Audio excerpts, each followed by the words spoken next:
प्यारे विद्यार्थियों नमस्कार, स्वागत है आप सभी का आपके अपने YouTube चैनल आरपी स्टडी में। तो जो भी विद्यार्थी बीएसटीसी एग्जाम 2025 की तैयारी कर रहे हैं दोस्तों, बीएसटीसी एग्जाम 2025 की तैयारी करने वाले सभी साथियों के लिए ये क्लास दोस्तों बड़ी इंपॉर्टेंट है। क्लास को आपको ध्यान से कंप्लीट पूरा देखना है और लास्ट में दोस्तों कमेंट करना है कितने प्रश्न आपके सही होते हैं, कैसी आपकी तैयारी है। दोस्तों ये क्लास आपकी रहेगी शिक्षण अभिरुचि की। जी हाँ, आपके एग्जाम में टीचिंग एप्टीट्यूड से किस तरीके के क्वेश्चन आते हैं, कौन कौन से प्रश्न मोस्ट है वो अपन देखेंगे। देखो दोस्तों, इसमें काफ़ी सारे विद्यार्थी मुझे कमेंट वगैरह करते रहते हैं किस लिस्ट में नंबर है, वो 1 2 3 वाला सिस्टम है क्या। तो देखो, इसमें अगर आप प्रश्न सही करते हो तो आपको मिलेंगे 3 नंबर, गलत करते हो तो 0 मिलेगा।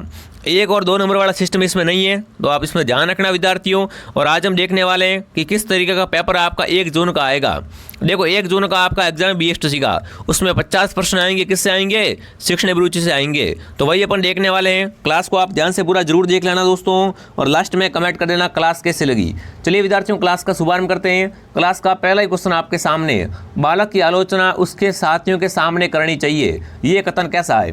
कथन क्या है दोस्तों कि बालक की आलोचना मतलब बालक की बुराई है दोस्तों, वो उसके साथियों के सामने करनी चाहिए या नहीं करनी चाहिए। सत्य कथन है, असत्य है, पूर्ण सत्य या आंशिक सत्य है। तो देखो विद्यार्थियों, अगर बालक की आपको आलोचना करनी है ना, अगर आपको बालक की आलोचना करनी है विद्यार्थियों, तो उसे आप अकेले में कीजिए। अगर उसके सभी साथियों के सामने उसकी अगर आप आलोचना करते हो तो वो क्या हो जाएगा, डीमोटिवेट हो जाएगा। ये कथन कैसा है? असत्य कथन है। जो भी ऑप्शन बी कमेंट कर रहा, बी ऑप्शन आपका राइट है कि बालक की दोस्तों आलोचना होती है। बालक की आलोचना कभी भी दोस्तों उसके साथियों के सामने नहीं करनी चाहिए। ठीक है, आगे बढ़े। दूसरा प्रश्न दोस्तों आपके सामने क्या पूछा है, देखिए दोस्तों, अध्यापक तथा प्रधानाध्यापक के बीच में कैसा संबंध होना चाहिए दोस्तों। जो आपका टीचर होता है दोस्तों स्कूल में, है ना, उसका दोस्तों प्रधानाध्यापक और जो उसके साथी अध्यापक होते हैं उनके साथ में कैसा संबंध होना चाहिए। सामान्य, ईर्ष्यावादी, सहयोगी या विपरीतार्थी। तो देखो, अपने स्कूल में प्रधानाध्यापक होते हैं और अपन भी वहाँ पर पढ़ा रहे हैं, तो अपन का व्यवहार कैसा होना चाहिए, सहयोगवादी होना चाहिए। अभी अपन भी उनका सहयोग करें, वो भी अपना सहयोग करेंगे। ठीक है, तो मिलजुल कर रहेंगे। तो क्या उत्तर रहेगा? सी उत्तर आपका राइट रहेगा कि अध्यापक का दोस्तों प्रधानाध्यापक और सहयोगी साथियों के साथ कैसा व्यवहार होना चाहिए, सहयोगी व्यवहार होना चाहिए। आगे बढ़ते हैं। तीसरा प्रश्न आपसे पूछा दोस्तों, जो व्यक्ति शिक्षण कार्य करवाता है वह खाली जगह पहले होता है बाद में क्या होता है। तो देखो, जो व्यक्ति शिक्षण करवाता है पहले अध्यापक होता है, फिर कर्मचारी होता है, पहले कर्मचारी फिर अध्यापक, मित्र अध्यापक, अध्यापक प्रधानाध्यापक। तो यहाँ पर दोस्तों आपका आ जाएगा ऑप्शन ए कि जो व्यक्ति क्या करवाता है, शिक्षण करवाता है, वो पहले क्या होता है, अध्यापक होता है, बाद में क्या होता है, कर्मचारी है। ठीक है, तो ऑप्शन क्या रहेगा, ए उत्तर आपका राइट रहेगा। अगला प्रश्न दोस्तों आपके सामने क्या पूछा है, अगला पूछा दोस्तों, शिक्षकों की प्रतिष्ठा कम हो जाती है ना। शिक्षकों की प्रतिष्ठा होती है वो कम हो जाती है जब वे शिक्षण को मानते हैं समाज सेवा, राष्ट्र निर्माण, धनोपार्जन या छात्र कल्याण। तो देखो विद्यार्थियों, शिक्षक की प्रतिष्ठा कब बढ़ती है, जब क्या करता हो, समाज सेवा करता हो, राष्ट्र का निर्माण करता हो या छात्रों के कल्याण में बात करता हो। ध्यान रखना विद्यार्थियों, यहाँ पर पूछा कम कब होती है दोस्तों, तो कम होती है जब क्या करता हो, वो शिक्षा को क्या करता हो दोस्तों, बिल्कुल पैसे कमाने का साधन मानता हो, मतलब धन कमाने के लिए पढ़ाई बच्चों को पढ़ाता हो। तो तब क्या होता है दोस्तों, शिक्षक की प्रतिष्ठा कम हो जाती है। तो यहाँ पर आएगा धनोपार्जन, बिल्कुल ऑप्शन सी आपका सही रहेगा। अगला प्रश्न दोस्तों आपके सामने पूछा है, शिक्षक में कौन सा गुण होना चाहिए दोस्तों। शिक्षक में कौन सा गुण होना चाहिए? शिक्षण मनोविज्ञान का गुण होना चाहिए दोस्तों, प्रश्न चिंतता का, निष्पक्षता का या उपरोक्त सभी। तो यहाँ पर अब बिल्कुल तीनों गुण है, वो क्या है दोस्तों, शिक्षक में होने क्या है, अनिवार्य होते हैं। ऑप्शन डी आपका राइट है। जिसने भी दोस्तों क्लास को लाइक नहीं किया है, फटाफट क्लास को लाइक एंड सब्सक्राइब करें विद्यार्थियों, और क्लास को ध्यान से कंप्लीट पूरा देखें। अगला पूछा दोस्तों, छात्रों को ज्ञान देने के लिए अध्यापक को होना चाहिए आलसी। अरे आलसी ज्ञान कैसे देगा, अध्ययनशील, सक्रिय या प्रश्नचित्ता। तो ध्यान रखना विद्यार्थियों, अगर आपको क्या करना है दोस्तों, छात्रों को ज्ञान देना है तो अध्यापक को खुद को क्या होना चाहिए, अध्ययनशील होना चाहिए, तभी तो ज्ञान दे पाएगा। हैं, खुद आलसी है भाई, पढ़ नहीं रहा है, कुछ भी नहीं कर रहा, अध्ययन नहीं कर रहा है, तो दूसरों को क्या ही सिखाएगा। अगर टीचर खुद अध्ययनशील है दोस्तों, तो क्या करेगा, वो बिल्कुल विद्यार्थियों को अच्छी तरीके से शिक्षा दे पाएगा और उनका डाउट क्लियर कर पाएगा। ठीक है मेरे साथियों, सबका भी आ रहा है, बहुत बढ़िया। चलो आगे बढ़ते हैं। अगला सवाल आपके सामने पूछा है, क्या पूछा दोस्तों, अध्यापक का कौन सा कार्य है सजगता लाने के पक्ष में नहीं है। देखो है और नहीं में ध्यान रखना दोस्तों, इनमें से बताना है कि भाई अध्यापक होता है उसका कौन सा कार्य वो सजगता नहीं लाता है ना दोस्तों। समाचार पत्र पढ़ना बिल्कुल सजगता आती है, ज्ञानवर्धन पुस्तकें पढ़ रहा है तो भी सजगता आ जाएगी, समाज में निष्क्रिय है तो नहीं आएगी, सहगामी क्रिया में भाग लेगा तो भी सजगता आएगी दोस्तों। तो इनमें से बताना था अध्यापक का कौन सा कार्य सजगता लाने के पक्ष में नहीं है दोस्तों, तो वो है आपका समाज में निष्क्रिय। बिल्कुल समाज में अगर निष्क्रिय है, समाज के भागों जो कार्यक्रम होते हैं उसमें भाग नहीं लेता है, तो बिल्कुल शिक्षक क्या है दोस्तों, शिक्षक में सजगता है वो नहीं आ सकती। ठीक है, उत्तर क्या रहेगा, सी ऑप्शन। सी ऑप्शन आपका सही रहेगा। अगला सवाल आपके सामने, अगला पूछा है नेतृत्व का सामान्य अर्थ होता है। नेतृत्व का सामान्य अर्थ क्या होता है, प्रभावित करना, मार्गदर्शन करना, रास्ता दिखाना या नेता बनना। बताओ भाई, नेतृत्व का दोस्तों आपका सामान्य अर्थ होता है प्रभावित करना। क्या करना, मोटिवेट करना, प्रभावित करना। अगला सवाल दोस्तों आपके सामने क्या पूछा है, अगला पूछा निम्न में से कौन सा एक नेता का गुण नहीं होता है। नेता में कौन सा गुण नहीं होना चाहिए दोस्तों, प्रभावी संप्रेषण। अरे संप्रेषण होगा तभी तो नेता है वो अपनी बात है वो जनता को समझा पाएगी। निष्पक्ष मतलब सभी के साथ में सम्मान व्यवहार, ये भी दोस्तों होना चाहिए। निम्न समायोजन की क्षमता, अरे दोस्तों समायोजन कैसा होना चाहिए, उच्च समायोजन होना चाहिए। तो ये गुण दोस्तों क्या है, कभी भी नेता में नहीं होना चाहिए। और मौलिकता भी होनी चाहिए। नेता में कौन सा गुण नहीं होना चाहिए विद्यार्थियों, निम्न समायोजन की क्षमता है वो नेता का गुण नहीं होता है। ठीक है ना, सी ऑप्शन क्या हो जाएगा यहाँ पर आपका सही हो जाएगा। चलिए विद्यार्थियों आगे बढ़ें, अगला बताओ। चलो देखो, जितनी इसको आप हार्ड समझते हो इतनी हार्ड नहीं है, बट कुछ क्वेश्चन ऐसे होते हैं इसको अपन कर नहीं पाते हैं। ठीक है, बट आपको पता है आरपी स्टडी से पिछली बार भी दोस्तों पूरे 49 क्वेश्चन है वो दिनेश सर की कॉपी हुए थे, तो बिल्कुल आप चिंता मत करो। देखो दोस्तों आगे बढ़ते हैं। हाँ जी, कक्षा का नेता होता है। क्लास का दोस्तों नेता कौन होता है, अरे क्लास का नेता कौन होता है, फटाफट कमेंट करेंगे। कक्षा का नेता कौन होता है, प्रधानाध्यापक, अध्यापक, मॉनिटर या होशियार बालक। तो उत्तर रहेगा अध्यापक। अध्यापक दोस्तों क्या होता है, बिल्कुल कक्षा का नेता होता है। और पूछे विद्यालय का नेता कौन होता है, तो विद्यालय का नेता होता है वो होता है प्रधानाध्यापक। ये भी आपको ध्यान में रखना है। अगला सवाल दोस्तों आपके सामने, नेता का मतलब क्या होता है, नेतृत्व करता है ना। चलिए उनकी देख रेख में सारा कार्य होता है। अगला सवाल दोस्तों पूछा है सामान्य तौर पर कक्षा का मॉनिटर बनाना चाहिए दोस्तों। जैसे आप कहीं टीचर है, ठीक है, गवर्नमेंट जॉब लग गई आपकी और आपको क्या करना है, क्लास में मॉनिटर बनाना है, तो आप किसे बनाओगे, प्रधानाध्यापक के पुत्र को बनाओगे, शारीरिक बलवान छात्र को, होशियार व बुद्धिमान को, या जान पहचान वाले छात्र को, हैं कोई अपना पड़ोसी उसको बना देंगे, ऐसा नहीं करेंगे साथियों। सामान्य तौर पर मॉनिटर किसको दोस्तों बनाएंगे, जो बच्चा होशियार हो, बुद्धिमान हो, उसको अपन क्या करेंगे, बिल्कुल क्लास का मॉनिटर बनाएंगे। अगला प्रश्न दोस्तों आपके सामने पूछ लिया जाता है, नेता वो है जो समूह के कल्याण की बात करें, समूह को बाध्य करें, समूह का शोषण करे, समूह पर निरंकुश राज करे। नेता कौन होता है दोस्तों, अरे नेता वही होता है जो क्या करें, हर टाइम समूह के कल्याण की बात करे। जी हाँ, तभी तो नेता होगा। अगर बाध्य कर रहा है, शोषण कर रहा है तो नेता नहीं है वो। ठीक, नेता कौन होता है दोस्तों, जो क्या हो, अपने समूह के लिए कल्याण की बातें करता रहे। ठीक है, अगला प्रश्न दोस्तों आपके सामने पूछा है, जहाँ समाज होगा वहाँ नेतृत्व भी होगा। जहाँ क्या होगा, जहाँ समाज होगा वहाँ क्या होगा, नेतृत्व भी होगा। अतः नेतृत्व है अवांछनीय घटना है, अनावश्यक है, सार्वभौमिक घटना है या उद्देश्यहीन है दोस्तों।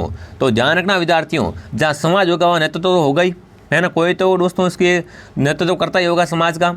तो ध्यान रखना विद्यार्थियों, ये कैसी घटना है, ये सार्वभौमिक है, हर जगह होता है। नेतृत्व क्या होता है, हर जगह होता है, सार्वभौमिक घटना होती है। अगला प्रश्न दोस्तों आपके सामने क्या पूछा है, एक नेता के रूप में शिक्षक में गुण होना चाहिए दोस्तों। एक नेता के रूप में पूछा है, शिक्षक में कौन सा गुण होना चाहिए दोस्तों, भाषा पर पूर्ण अधिकार, अध्ययनशीलता, आशावादी दृष्टिकोण या उपरोक्त सभी। दोस्तों एक नेता के रूप में शिक्षक में कौन सा गुण होना चाहिए, तो तीनों गुण दोस्तों होने चाहिए। भाषा पर अधिकार भी होना चाहिए, अध्ययनशीलता भी जरूरी है और आशावादी दृष्टिकोण भी जरूरी है। तो उत्तर आएगा ऑप्शन डी। क्या आ जाएगा, डी ऑप्शन आपका आ जाएगा। देखिए विद्यार्थियों, आगे बढ़ने से पहले जो भी विद्यार्थी बीएसटीसी एग्जाम 2025 की तैयारी कर रहे हैं दोस्तों, आपके लिए पूरा नया कोर्स तैयार हो गया है। जिसने भी दोस्तों आरपी स्टडी ऐप डाउनलोड नहीं किया है, डाउनलोड कर लो विद्यार्थी। इसमें आपको लाइव प्लस रिकॉर्डेड दोनों क्लासें मिलने वाली है। क्लास आपकी फेस टू फेस आएगी, ठीक है। और इसमें दिनेश सर है वो शिक्षण अभिरुचि पढ़ाते हैं, जो कि 1 नंबर पढ़ाते हैं भाई, ठीक है ना। सभी विषयों की क्लास मिल जाएगी, हिंदी, इंग्लिश है, मानसिक हो गया मतलब रीजनिंग हो गई, शिक्षण अभिरुचि हो गई, राजस्थान जीके हो गया, वो सब कहाँ मिलेगा आपको, आरपी स्टडी ऐप पे मिलेगा। और साथ में हर क्लास की पीडीएफ, हर क्लास के बाद टेस्ट दोस्तों, और पिछले 15 सालों के पेपर है वो आपको फ्री मिलने वाले हैं दोस्तों इस कोर्स के साथ में। तो जिसने भी ऐप डाउनलोड नहीं किया है दोस्तों, प्ले स्टोर से आपको ऐप को डाउनलोड कर लेना है और यहाँ से आप बढ़िया तरीके से कोर्स परचेस कर लो। मैं आपको विश्वास दिलाता हूँ दोस्तों, इससे अच्छा BSTC का कोर्स है और राजस्थान में कहीं पर नहीं मिलने वाला है। क्योंकि दोस्तों हम 2020 से तैयारी करवा रहे हैं BSTC की, ओनली फॉर BSTC फील्ड में लगे हुए हैं, 100% रिजल्ट देते हैं। और ये दोस्तों नंबर है, अगर आपके पास फ़ोन पे नहीं है, किसी और से फ़ोन पे करना है, यहाँ पर आपको पता नहीं कोर्स कैसे लेते हैं, तो इस नंबर पे आप कॉल कर लेना, आपकी हेल्प कर देंगे। अगला सवाल दोस्तों आपके सामने, सर्वोत्तम प्रकार का नेतृत्व होता है, मतलब सबसे अच्छा दोस्तों, सबसे अच्छा नेतृत्व होता है वो कौन सा होता है, वो आपको बताना है। निरंकुश, लोकतांत्रिक, हृदयग्राही या उन्मुक्त। तो लोकतांत्रिक, ठीक है ना, सबसे अच्छा नेतृत्व कौन सा होता है, लोकतांत्रिक। अगला प्रश्न दोस्तों आपके सामने क्या पूछा है, अगला पूछा है विद्यालय सामाजिक अभिकरण का स्रोत है। विद्यालय दोस्तों है ना, ये किस सामाजिक अभिकरण में आता है, प्राथमिक में, द्वितीयक में, तृतीयक में या चतुर्थ में, बताओ। विद्यालय विद्यार्थियों आता है वो किस सामाजिक अभिकरण में आता है, तो विद्यालय क्या है आपका, द्वितीयक सामाजिक अभिकरण का स्रोत है। ये क्या है दोस्तों, द्वितीयक सामाजिक अभिकरण का स्रोत होता है विद्यालय। अगला सवाल दोस्तों आपके सामने, एक बालक का सर्वाधिक तीव्र गति से विकास होता है, कब होता है दोस्तों, एकल परिवार में, संयुक्त परिवार में, दोनों में नहीं या दोनों में, बताओ भाई। एक बालक का दोस्तों सर्वाधिक तीव्र गति से जो आपका विकास होता है वो किस परिवार में होता है, संयुक्त परिवार में, जिसमें सभी क्या है, मिलजुल कर रहते हो, उसमें बालक का विकास जल्दी होता है। क्यों होता है, क्योंकि उसमें देखो बूढ़े लोग भी होते हैं, उनसे बहुत कुछ सीखने को मिल जाता है, ठीक है। तो बी ऑप्शन आपका सही रहेगा। अगला सवाल दोस्तों आपके सामने पूछा है, क्या पूछा है दोस्तों, यदि दोस्तों विज्ञान के छात्र वाद विवाद प्रतियोगिता जीतकर कक्षा में आए और उनकी पढ़ने की इच्छा न हो तो छुट्टी कर देंगे विद्यार्थियों, छात्रों को ज़बरदस्ती पढ़ाएंगे, विज्ञान के संबंधित कहानियाँ सुनाएंगे, या कक्षा में उनके वाद विवाद के अनुभवों के बारे में अनौपचारिक बातचीत करेंगे। तो देखो यहाँ पर अगर दोस्तों बच्चों का पढ़ने का मन नहीं है तो अपन क्या कर सकते हैं दोस्तों, बिल्कुल जो उनका वाद विवाद उनके बारे में क्या करेंगे, अनुभव के बारे में दोस्तों बातचीत करेंगे। तो जो भी ऑप्शन डी राइट कर रहा है, यहाँ पर उत्तर आपका रहेगा डी राइट। ऐसे प्रश्न आप क्या कर देते हो, गलत कर देते हो, इसलिए मैं लेकर आया हूँ, ठीक है। आगे बढ़ते हैं। अगला प्रश्न पूछा दोस्तों, स्कूलों में छात्र को खेल की शिक्षा क्यों देनी चाहिए, बच्चों को खेल की शिक्षा क्यों देनी चाहिए विद्यार्थियों, इससे स्वास्थ्य बनता है क्या, खेल से मानसिक संतुलन तथा आपसी सद्भावना विकास होता है, खेलों से समय की बर्बादी होती है, या समय आसानी से कट जाता है दोस्तों। तो बच्चों को आपको पता है खेल की शिक्षा क्यों लेनी चाहिए दोस्तों, इससे क्या होता है, इससे दोस्तों बालक का मानसिक और संतुलन तथा दोस्तों आपसी सद्भावना है उसका विकास किससे होता है, खेलों से होता है। अरे खेल से भी बालक का विकास होता है विद्यार्थियों, ठीक है। आगे बढ़े, अगला बताओ चलो दोस्तों, एक श्रेष्ठ तथा परिपूर्ण अध्यापक को होना चाहिए दोस्तों, एक श्रेष्ठ और परिपूर्ण अध्यापक को होना चाहिए, अपने विषय में पूर्ण पारंगत होना चाहिए दोस्तों, केवल खेलकूद में विशेष प्रशिक्षण, अपने विषय खेल तथा साहित्य में पारंगत, या अच्छी शाला व्यवस्था में पारंगत। फटाफट कमेंट करेंगे साथियों। एक अच्छा श्रेष्ठ दोस्तों जो परिपूर्ण अध्यापक होता है उसमें क्या क्या दोस्तों होना चाहिए, तो उसमें दोस्तों अपने विषय के प्रति हो गया, खेल के प्रति हो गया, साहित्य की ये इनको जानकारी होनी चाहिए, ठीक है ना। देखो दोस्तों ऑप्शन ए है वो सी में आ गया है, तो यहाँ पर सही कौन सा रहेगा, सी उत्तर आपका सही रहेगा, ठीक है। आगे बढ़ते हैं। अगला प्रश्न दोस्तों पूछा है, विभिन्न व्यवसायों के प्रशिक्षण के अंतर्गत नगर के व्यावसायिक प्रतिष्ठान से लोगों को आमंत्रित कर विद्यार्थी से मिलाना चाहिए, इससे क्या होगा, प्रशिक्षण में सुधार आएगा, मूल्यांकन होगा, उत्साहवर्धन होगा, या सहायता मिलेगी। तो इसका दोस्तों अगर राइट उत्तर की बात करें तो क्या होगा, उत्साहवर्धन होगा। जी हाँ, इससे क्या होगा, विद्यार्थियों से मिलाने पर उत्साहवर्धन होगा। अगला प्रश्न दोस्तों आपके सामने क्या पूछा है, बिल्कुल विभिन्न उद्यमियों को अतिथि वक्ता के रूप में आमंत्रित करने से, जो दोस्तों क्या है आपके विभिन्न उद्यमियों हैं दोस्तों, उनको क्या करना है, अतिथि के रूप में अपन क्या करेंगे, वक्ता के रूप में आमंत्रित करेंगे। उससे क्या होगा, समाज विद्यालय के संबंध स्थापित होते हैं, उद्योगों की जानकारी मिलती है, नगरों के बारे में ज्ञान बढ़ता है, या मनोरंजन होता है। तो सीधी बात दोस्तों, इससे क्या होगा, इससे दोस्तों समाज और विद्यालय के बीच में संबंध बढ़ेगा, क्या होगा, संबंध स्थापित हो जाएगा। आगे बढ़ते हैं दोस्तों। अगला प्रश्न आपसे पूछ लिया जाता है दोस्तों, शैक्षिक एवं व्यावसायिक पाठ्यक्रम की जानकारी प्रदान करने के लिए प्राचार्य को समय समय पर गोष्ठियों का आयोजन करना चाहिए। इस कथन से आप क्या हैं? बिल्कुल ठीक कथन है, असहमत हैं, कम सहमत हैं, अनिश्चित है विद्यार्थियों। तो देखो बार बार अगर दोस्तों प्राचार्य क्या करेगा, बिल्कुल समय समय पर गोष्ठियों का आयोजन करेगा तो इससे क्या होगा, बिल्कुल दोस्तों बच्चों का विकास होगा, शैक्षणिक व्यावसायिक पाठ्यक्रम की जानकारी प्रदान होगी। तो ये बिल्कुल कथन कैसा है? बिल्कुल ठीक कथन है, बिल्कुल सही बात कही है। ठीक है, अगला सवाल दोस्तों आपके सामने क्या पूछा देखते हैं। अगला पूछा दोस्तों, अभिभावक द्वारा विद्यालय में आकर अध्यापक की शिकायत करने पर आप, कोई अभिभावक क्या करता है दोस्तों, विद्यालय में आकर क्या करता है, अध्यापक की शिकायत करता है, तो आप क्या करेंगे? अभिभावक के सम्मुख अध्यापक को अपमानित करेंगे या उससे अलग करने से आत करेंगे, स्टाफ से बात करेंगे या कुछ निर्णय नहीं लेंगे। अब देखो कोई भी बहुत बार होता है, बच्चे को मार देते हैं, फिर उसके गार्जियन आते हैं विद्यालय में, उल्टा सीधा बोलते हैं, तो उसे दोस्तों क्या करेंगे, उसे दोस्तों अलग से आंत करेंगे। ठीक है ना, क्या रहेगा उत्तर? बिल्कुल ऑप्शन, उसके अलग से क्या करेंगे, आंत करेंगे। बी ऑप्शन आपका सही है। अगला प्रश्न दोस्तों आपके सामने क्या पूछा है। अगला प्रश्न दोस्तों पूछा है, व्यावसायिक प्रबुद्धता के लिए आवश्यक है कि व्यक्ति को अपनी पसंद के व्यवसाय की विस्तृत जानकारी हो।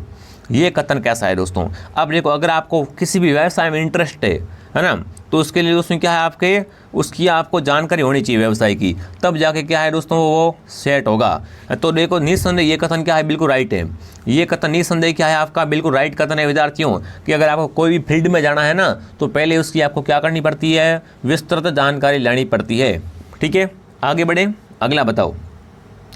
अगला दोस्तों पूछना है, सुसंगठित सहयोगी क्रियाओं द्वारा बड़े बालकों में छोटी कक्षा के बालकों के प्रति उत्तरवादी या उत्तरदायित्व की भावना होती है, इसका विकास भी होता है। मतलब सहयोगी क्रियाओं के द्वारा क्या होता है विद्यार्थियों, जो बड़े बालक होते हैं वो क्या करते हैं, छोटे बच्चों के प्रति दोस्तों क्या करते हैं, उत्तरदायित्व की भावना का विकास होता है। ये कथन भी क्या है, बिल्कुल ठीक कथन है। देखो कथन वाले क्वेश्चन अधिक आएंगे, बिल्कुल ठीक कथन है आपका। अगला प्रश्न दोस्तों आपसे पूछ लिया जाता है कि एक व्यक्ति में अनेक व्यवसायों की क्षमता होती है, इससे आप क्या सहमत है? बताओ। व्यक्ति एक उसमें क्या है, अनेक व्यवसायों की क्षमता होती है, ये कथन आपका कैसा है? तो ये बिल्कुल सही कथन दोस्तों। एक व्यक्ति में क्या होता है, अनेक व्यवसायों की क्षमता होती है, ये कर लेता हूँ वो कर लेता हूँ। आगे बढ़ते दोस्तों, अगला सवाल दोस्तों आपके सामने पूछा है, शिक्षक छात्रों में सद्मूल्यों को स्थापित कर सकता है क्योंकि। देखो शिक्षक दोस्तों क्या कर सकता है, शिक्षक छात्रों में सद्मूल्य को स्थापित कर सकता है क्योंकि उसकी बात में प्रेरणा होती है, छात्र अध्यापक की आज्ञा का पालन करते हैं, अध्यापक का डर लगता है या दंड मिलने का भय रहता है। तो देखो शिक्षक जो छात्रों में सद्मूल्य का स्थापित कर सकता है, मतलब अगर बच्चे को सुधारना है तो क्या है, बच्चों को दोस्तों, बच्चों को टीचर की बातों से प्रेरणा मिलती है। इससे क्या है, बिल्कुल जैसा टीचर बोलता है वैसे आपके छात्र कर देते हैं। ठीक है, तो ये अपनी क्लास थी दोस्तों। फटाफट कमेंट करना क्लास कैसे लगी आपको, जिसने भी क्लास को लाइक नहीं किया है फटाफट दोस्तों क्लास को लाइक करें, सब्सक्राइब करें विद्यार्थियों। शाम को 9 बजे हमारी डेली लाइव क्लास आएगी, आज शाम को भी 9 बजे आप लाइव आ जाना। ठीक है, बढ़िया तरीके से अपन तैयारी करेंगे। मैं दोस्तों आपको मिलता हूँ नेक्स्ट क्लास में। जय हिंद, जय भारत।